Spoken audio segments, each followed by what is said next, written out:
Vous êtes sur adionews.info et vous suivez votre revue de presse de ce mardi. Au sujet de l'épidémie de fièvre Ebola, le quotidien titre « Le Sénégal se prépare au pire ». Selon le journal, Awa Marie Coll Seck, ministre de la Santé et de l'Action sociale, et ses services sont à pied d'œuvre et se préparent à toute éventualité liée à la propagation de la fièvre à virus Ebola. Ils ont en effet aménagé la partie arrière du service des maladies infectieuses grâce au génie militaire de l'armée pour un camp de recueil des cas qui dépasserait la capacité d'accueil du pavillon Salif Badiane, pourtant extensible jusqu'à 15 lits, une annexe comprise, ajoute le journal. Concernant toujours Ebola, Libération souligne que le Cap-Vert isole le Sénégal après l'avoir déclaré pays à haut risque à la place de l'OMS. Le Sénégal compte adresser une lettre de protestation au Cap-Vert, selon le journal, qui ajoute que le Cameroun ferme ses frontières avec le Sénégal jusqu'à nouvel ordre. Le procès Karim Wade occupe une place de choix dans le menu des quotidiens qui s'intéresse notamment aux déclarations de Mbaye Ndiaye, ancien directeur des aéroports du Sénégal et un présumé complice de l'ancien ministre Karim Wade. Mbaye Ndiaye comme un cheveu dans la soupe, titre l'As,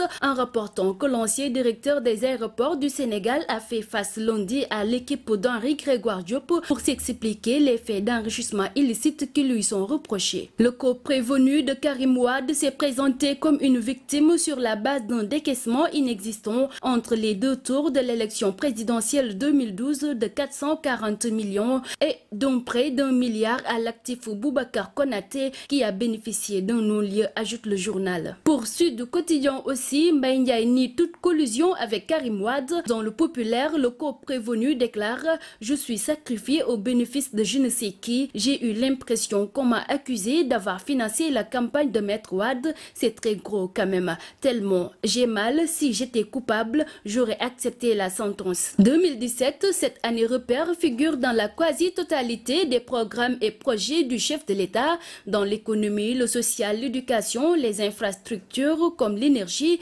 La fin du mandat présidentiel semble la date butoir presque de toutes les initiatives, écrit Enquête. Macky Sall est-il à la recherche de ce qu'un chercheur appelle un bilan de rééligibilité, se demande cette publication. Une prolongation d'1 mois pour l'arrêt de rigueur du colonel Abdoulaye Aziz Ndao, nous informe la Tribune qui titre « L'État corse la sanction contre le colonel Ndao ». Selon le journal, le colonel Abdoulaye Aziz Ndao, du nom de l'ancien numéro 2 de la gendarmerie nationale et auteur de l'ouvrage pour l'honneur de la gendarmerie sénégalaise, n'est pas encore tiré d'affaire suite à la décision d'arrêt de rigueur à la section de recherche de la gendarmerie qui le frappe depuis le 13 août dernier. Son avocat dénonce une intimidation. Fait divers, détournement, faux et usage de faux, l'ancien ministre Khadim Mbow est arrêté au Gabon par le commissaire de police de Kimbo de Libreville, nous apprend la Tribune. Elle est poursuivie pour un détournement de 50 millions de francs CFA de l'entreprise Sobomo Libreville, société de bâtiments et des travaux publics dirigée par Abdou Khadr Mbaye. Khadim Mbow a été embauché par M.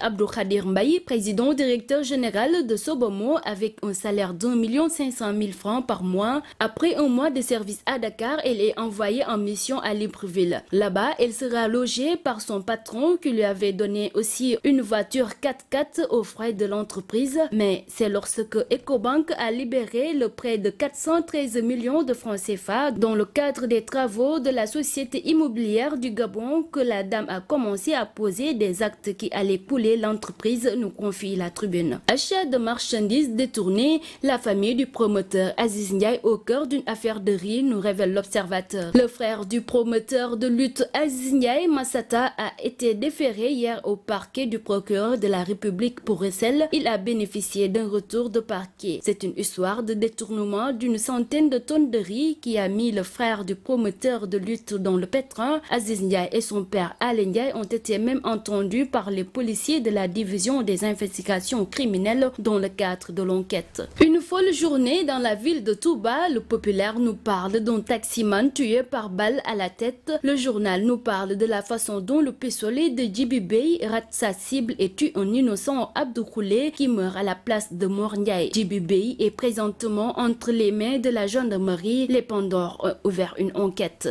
Sport basket équipe nationale, cap sur l'Afro-Basket 2015, titre la Tribune. Après une Coupe du Monde réussie, le Sénégal devra conserver les acquis pour briller lors du prochain Afro-Basket 2015 en Tunisie. Selon le journal, ce rendez-vous en 2015 sera le moment idéal pour confirmer la belle prestation en Espagne. C'était votre revue de presse de ce jour sur adjunews.info.